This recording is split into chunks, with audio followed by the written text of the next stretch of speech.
Looks like I don't need code names anymore, but don't worry, we'll give it a proper burial.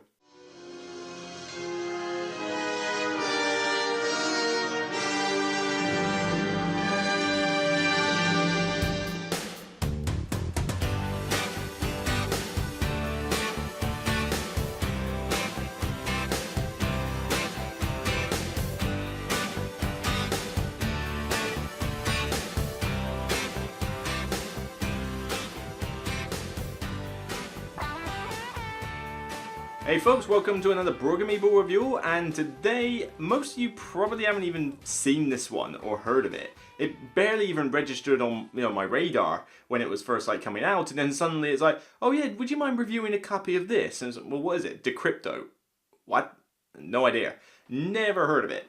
This is what it is though, and to be fair, if you saw this on the shelf, first thing I would notice is, yeah, you kind of need a more interesting box.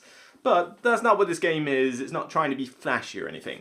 Decrypto is kind of like a cross between, I would say, Codenames and a game called Cross Talk. And the idea is that you are on, it's a party game effectively. Well, party is team versus team game. And each team has, you have 4 words in a little screen thing in front of you. It's one of those weird little plastic red screen things where, if you have the card, it's all garbled, but as soon as you slot it in, the blue disappears and the red. A bit like how 3D glasses work. You have 4 words on each team, and each team is split so that, ideally evenly, but there are rules for 3 players, and it doesn't have to be perfectly even. Each team will have their 4 words, and then the idea is that each player takes it in turn to be the encryptor, as they call it, and they will give out 3 clues based on these cards that they draw. Basically, they're all numbered 1, 2, 3, 4, the various words, and they'll draw a card and it will say something like 2, 3, 1 or 4, 3, 2, a sequence of numbers relating to those words. They then have to write 3 clue words, 1 for each word, and the team that they are on has to try and guess what the code is. So, for example, if say you had to get 1 and 1 was weather, so you might say thunder, that would be a clue word. Certainly different from what number 2 is saying, which might be saying head, And the other team is also doing the same. However, there's a bit of a twist. You're not just trying to get your own correct, because if you don't get yours correct, you'll have a chance of losing the game outright, but you're also trying to intercept the opposing team's code. You listen to their clue words, you note them down, you try and figure out what their specific 4 words are, and then before they get to guess, you try to figure out what their code is. So 3, 4, 1 for their team. If you're correct, you get an interception token. 2 of those win you the game. If you don't get yours right though, you get a miscommunication token, and 2 of them make you lose the game. That's essentially the gist. You just go back and forth, back and forth, back and forth, doing this. It's half simultaneous, half turn-based, and you keep going until somebody gets those 2 interception tokens or one team gets those 2 miscommunication tokens. And essentially, you're coming up with different clue words every round. You can't use the same one twice. And as the game goes on, you're faced with that tough choice of, how can I give a clue word that doesn't sound so obvious based on the fact they know what the other clue words were? It's no good saying, weather, and you've used thunder and unpredictable and snow or something, and then you suddenly go rain. That'd be a rubbish clue. That's pretty much the gist of this game, and that's pretty much all that's in there. It's a very simplistic party game. However, does it work? Well, first up, components themselves. You essentially get a couple of stands for the little 3D glass words, and you slot the cards in. You've got a lot of these cards, they're double-sided, and I think there's 2 on each side, so there is plenty of variety in the game, although you can't just substitute any word because you need to be able to slot it behind that screen. And you've got a sand timer, you've got a notepad, you've got some tokens. That's pretty much all you have in the game, and the cards that are strangely on floppy disks for some reason for the codes. I mean, what was CD-ROM too expensive? But, not much to say in terms of components. It gives you what you need. You're not expecting flashiness here. As we said, the box isn't exactly particularly flashy in itself, and I feel this might go under the radar if it sits on a game shelf, because it kind of looks unappealing at first, unless you're a big fan of, weird sort of well, you won't be able to see it in this picture, but the little mobile phone thing on here with a happy face, a bit like what they do in the Fallout games or something, where they have something with a happy face going, stuff like that. But the game itself, how's it play? Pretty well, actually. I said in my introduction that I don't need Codenames anymore, and I don't. This isn't exactly like Codenames, and I think there's still a market for something like, say, Codenames Duet. I like that one the best out of them. But this one gives me a similar feeling to how Codenames works, where it is team versus team, and you're trying to give clues without being too obvious for what the opponent has. But that extra little bit that it takes from crosstalk, where you have to intercept the other person's code, gives you more to do. In Codenames, you typically wait for the clue giver basically going like this. That's about it. And then as soon as they give the clues, everybody's kind of like, get on with it. And that's pretty much the deal. It's a very quiet game for what is meant to be a party game. And it gets the downtime goes to ridiculous lengths. It goes on too long, and I prefer it with pictures or duet, but I've kind of burnt out on Codenames. I can't remember if it was Crosstalk I played or another one similar that came on Kickstarter, but it had a similar feel of you're giving clues and your opposing team is trying to figure out what your word is now, and I really like that because not only do you have the encryptor giving clue words, which may take him some little bit of downtime, but they're not as hard, I feel, as looking on the board and seeing the codename words, because you have more to go on imagination-wise. You're normally fixed on those words on the table. Here, you can pretty much do what you like. It's just how good is your clue. But you also have that deduction element. Even while you're waiting for your person to give the clues, you could be thinking, now the other team said apple and witch for that one. So what do you reckon their word could be? Could it be what? Could it be snow? Could it be white? Could it be Disney, princess, something like that? And you can do this for all four of their words. Of course, you need some clues first, so the first couple of rounds you won't have that luxury, but as the game goes on, you'll start being able to try and think, right, I reckon that word is secretary. Yeah, he said money penny, he said, he said woman, and he said high heels, so I'm thinking secretary, and yeah, if that sounds bad, sorry, but that just popped into my head.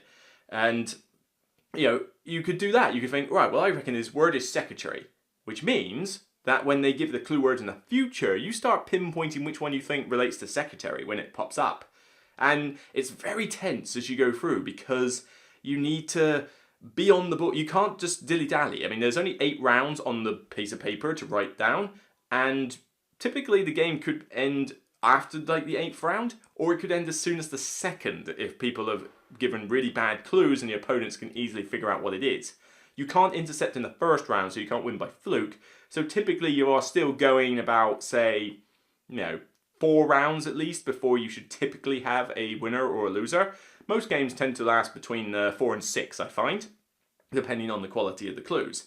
But it's surprising how much you can get wrong, and as players start coming up with very ingenious clues that not only relate to one particular word, but also relate to maybe another word in a lighter context, and it can throw you off. There's certainly a lot of ways to be really tactical, be really ingenious and clever with these clues you're giving. There's not much else to really say. I mean, if this sounds like your kind of game, I reckon you will like it. If you got burnt out on Codenames and you want something with a little bit more interaction and a little bit more sort of things to do, then this one's definitely one to look at. I don't know if you can get Crosstalk anymore or whatever other one was Kickstarter. If it might be the same game, I'm not sure. I've only played it a couple of times. Somebody I know brings it to our Southampton group, and I enjoyed that, but I don't think you can get hold of it, not in retail release. So this is kind of the one that you're looking at now, a recent 2018 release. And for what it is, it's cheap, it's not expensive to get hold of, it's not flashy, you don't get fancy components or anything, you just get a bunch of cards and little screens, but then that's all you need. You can set this up within, a couple of minutes, you can get going within about, typically 5. There is one caveat with that. It does give you a website to learn the rules of this game in what they say under 2 minutes. I recommend using that website for the first time before you try and explain it to people, because I found that the rulebook's quite text heavy, not many pictorial representations. And so when I tried to learn this from scratch, literally I just got the game out, unwrapped it, read the rulebook and then tried to explain it, I found it very difficult. It's very fiddly to explain how the whole, right, Decrypto gives us 3 clues, you write them down. Now, you give your 3 clues, write them down, and then, hang on, when do you intercept? You intercept as soon as we've had the discussion, and the timing and when things happen isn't that well explained in the rulebook. So you'll get it eventually. You might need to just have one practice game, and then you're like, oh, that's how it works, right? It makes perfect sense now. And now I could teach this fine because I've played it several times now, and it's like, oh yeah, okay, yeah, it's ingrained in my head. But the first time you might find it a bit fiddly. Recommend the website, or just take your time to really set yourself in with the timing for when everything happens, because the rulebook is not the easiest one to read. Thankfully, it's a short one. And that's pretty much the deal, really. I mean, it's a simple little party game. It gets people involved. You've got a bit of deduction, for figuring out your opponent's word, but then you've also got the deduction element for figuring out what your encryptor is getting in, because it's not just one encryptor, like in Codenames. Each of you takes it in turns. So I might start off with 3 clue words, but then the person next to me, let's say it's a team of 3, the second person on my team then has to be the encryptor themselves, and then the third person. And then it comes back to me. So everybody gets a turn at being the encryptor, whether you like it or not. Personally, I love being the encryptor. I love being the clue giver in Codenames. Some of you are not as great, but then you don't have to worry about being it too often. It caters for odd number of players. You just simply accept that there's a slight uneven team. It does have rules for 3 players. I grant that I have not played it with 3 players, mainly because why would I want to? This is the sort of thing that you want to have a few people involved in a team. You want to have 6 of you ideally. 3 versus 3, that's a pretty good number. 2 versus 2 works pretty well as well. 4 versus 4 might be a little bit long and unwieldy, but that's probably about as high as I would want to go with this. Technically, you can go as high as you like, but I can't see people wanting to do 6 or 7 aside with this. So, Decrypto. Nice little simple game. It's one I'll hang on to. It fills that void that, when I got rid of Codenames, this one can now fill it. I can't get crosstalk, so, this will make a nice little deduction party game that I can teach to anybody. It's gateway level. It just does the job pretty nicely. So, personally, probably a 7. It's, not mind-blowing. It's not going to revolutionize party games, but it does the trick for what it sets out to do. And I think that if you were to put this and Codenames in front of each other and tell me, which one do you want to play, I'd play Decrypto first before I played Codenames. Possibly a slight harder choice if you put Codenames Duet in front of me, but even then, I'm mainly only interested in Codenames if you use the pictures. I find it was a lot more easier to deal with the clues with the pictures than it was having the fixed words where you just get unlucky and end up with a bunch of words that can't possibly relate to each other. But I digress. So, Decrypto, nice little game from Thomas I can't even pronounce his name. I'm going to have to type it on the screen. I am sorry. From Scorpion Mask. This is a publisher I've not really heard of. It's a not a well-known publisher from my experience, based in Canada, and Asmodee are putting it out in the UK. So that's Decrypto. See you on the next review. Take care, and this will probably air after I've come back from the UK Games Expo. So if I saw you then, good to meet you, and I hope you all enjoyed the convention. Take care. See you next time.